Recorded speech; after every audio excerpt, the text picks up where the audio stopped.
আসসালামু আলাইকুম। আমি মুর্শিদাবাদের হুমায়ুন কবির, ভরতপুরের বিধায়ক। আমি রাজ্যের সমস্ত মুসলিম সমাজের ইমানদার মানুষের কাছে আমার বক্তব্য বা আবেদন, আগামীকাল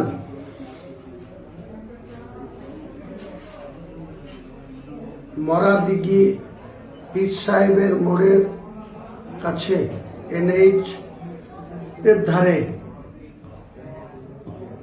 যে 1 বছর আগে থেকে 2012-12-2024 আমি একটি বাবরি মসজিদের ভিত্তি স্থাপনের কথা ঘোষণা করেছিলাম।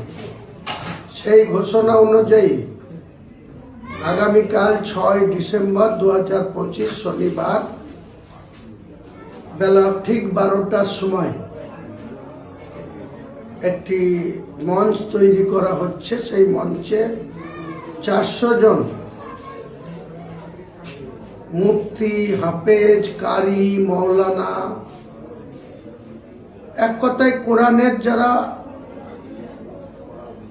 হাফেজ এবং কোরআনকে যারা মান্যতা দিয়ে এই দুনিয়াদারি করছে, সেই সমস্ত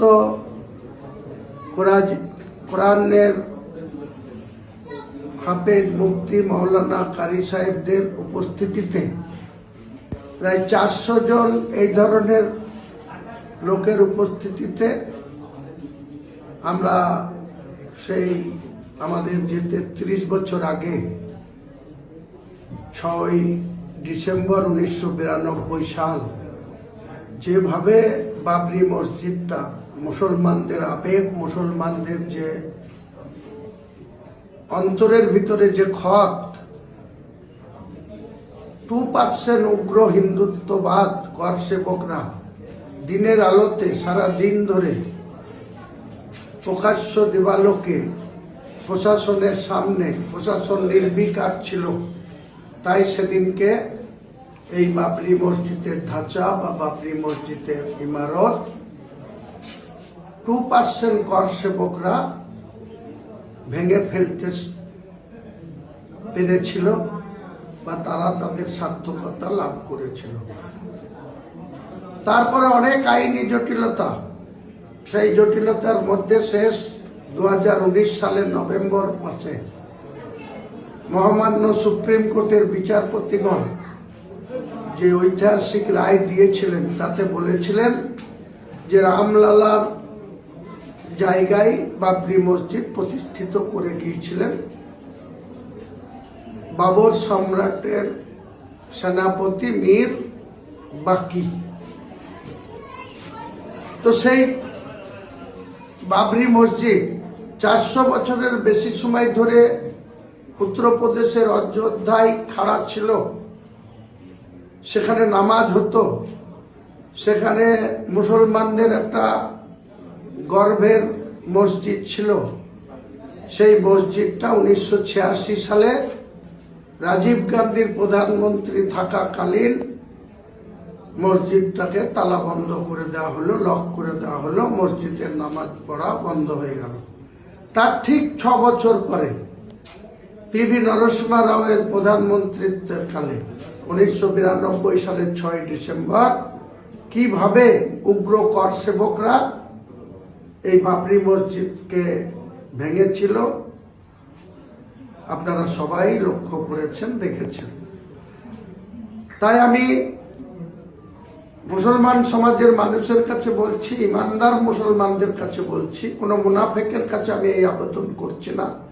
মুনাফেক যারা, সুদখোর যারা, হারামখোর যারা, ইমান যাদের নেই, তাদের কাছে আমি এই আবেদন করছি না।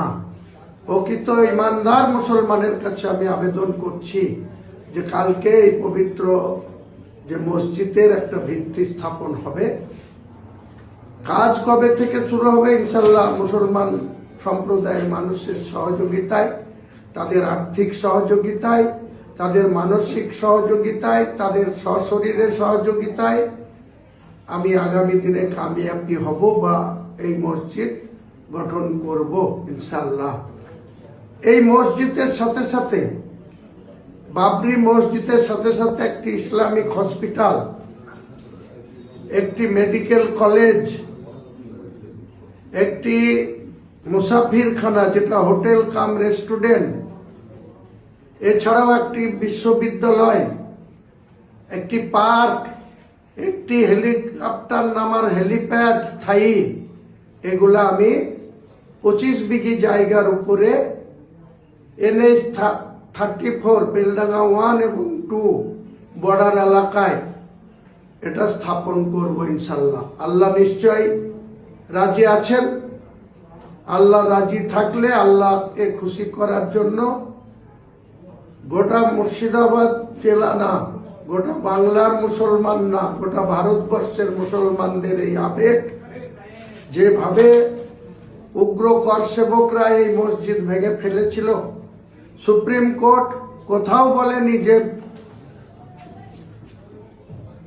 ওই অযোধ্যার বিতর্কিত জায়গা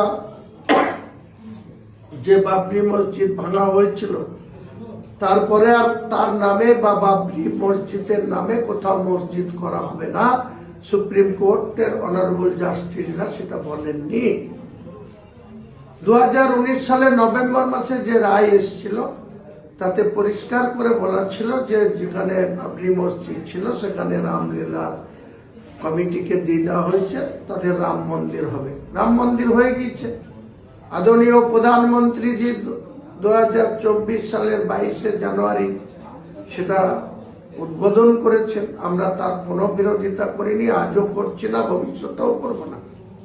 কিন্তু আমাদের গণতান্ত্রিক অধিকার আছে, মুসলিমদের সংবিধানে অধিকার আছে যে তারা নিজের মতো করে তাদের ধর্ম আচরণ করবে, কোরআন তেলাওয়াত করবে, নামাজ করবে, ইবাদত করবে,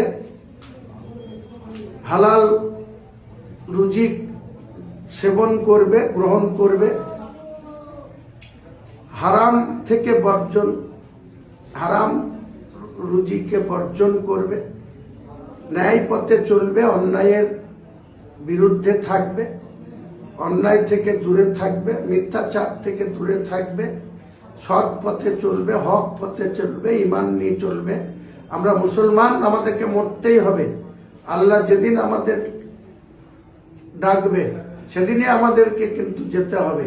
3.5 হাত কবরের মধ্যে আমাদেরকে থাকতে হবে, আল্লাহকে জবাবদিহি করতে হবে। তাই মুসলমানদের কাছে আমি একটাই আবেদন করব, আপনারা ইমানদার হয়ে কবরে যাবেন না মুনাফেক হয়ে, না ইমানকে দুর্বল করে হারাম খেয়ে কবরে যাবেন? কবর কিন্তু কারোর জন্য মাফ নাই, কবর কিন্তু কারোর জন্য ছাড় নাই। তাই আমি মুর্শিদাবাদ বাংলার মুসলমান, একদম কুচবিহার থেকে দক্ষিণ 24 পরগনা, উত্তর 24 পরগনা, হাওড়া, হুগলি, নদিয়া, পূর্ব বর্ধমান, পশ্চিম বর্ধমান, পূর্ব মেদিনীপুর, পশ্চিম মেদিনীপুর, বাঁকুড়া, পুরুলিয়া, ঝাড়গ্রাম, মালদা, মুর্শিদাবাদ, উত্তর দিনাজপুর, দক্ষিণ দিনাজপুর, দার্জিলিং, আলিপুরদুয়ার, জলপাইগুড়ি, কুচবিহার, গোটা রাজ্যের মুসলমান ভাইদের কাছে আবেদন করছি, আমাদের এই ট্রাস্টটিকে আপনারা বাবরি মসজিদ গঠন করার জন্য আর্থিক সাহায্য করবেন। আমাদের ক্যানার পাঠানো হয়েছে, বিভিন্নভাবে আপনারা সাহায্য করবেন। কারণ আমি কোনো অমুসলিমের পয়সায় সাহায্য নিয়ে আমি এই মসজিদ স্থাপন করব না। শুধুমাত্র যারা ইমানদার মুসলিম, মন থেকে যারা স্বেচ্ছায় সহযোগিতা করবেন তাদের সাহায্যে এই মসজিদের গঠন হবে। বাকি যে ইসলামিক হসপিটাল, মেডিকেল কলেজ, বিশ্ববিদ্যালয়, একটা মুসাফিরখানা, একটা পার্ক, একটা হেলিপ্যাড, এটা যে কেউ সাহায্য করতে পারে, যে কোনো সংস্থা সাহায্য করতে পারে। মুসলিম অমুসলিম সব সম্প্রদায়ের মানুষ আমার সঙ্গে থাকতে পারে। আপনারা সবাই আমাদের এই ভালো কাজে, মুর্শিদাবাদের মানুষের স্বাস্থ্য পরিষেবা এবং ট্যুরিজমদের ভালোভাবে রাত্রি যাপন করা, এবং যাতে ভিআইপিরা কলকাতা বা শিলিগুড়ি কোথাও থেকে হেলিকপ্টারে চেপে এসে এখানে হেলিপ্যাডে নামা, সমস্ত ব্যবস্থা এখানে সম্পন্ন করা হবে। সেটা 2026 থেকে 2030 সালের মধ্যে সমস্ত যা ঘোষণা করছি তা ইনশাআল্লাহ পূর্ণাঙ্গ রূপ দিয়ে আনুষ্ঠানিকভাবে অনেক গণ্যমান্য ব্যক্তিদের নিয়ে এসে তার উদ্বোধন করা হবে, উদ্ঘাটন করা হবে। সবাই ভালো থাকেন, সবাই সুস্থ থাকেন, সবাই আল্লাহর প্রতি আস্থা রাখেন, ইবাদত করুন এবং ইমানদার হিসাবে কবরে যাওয়ার কথা ভাবুন। আসসালামু আলাইকুম ইয়া রাহমাতুল্লাহ ইয়া বারাকাতুহু। হুমায়ুন কবির, আপনাদের প্রিয় হুমায়ুন কবির। আসসালামু আলাইকুম।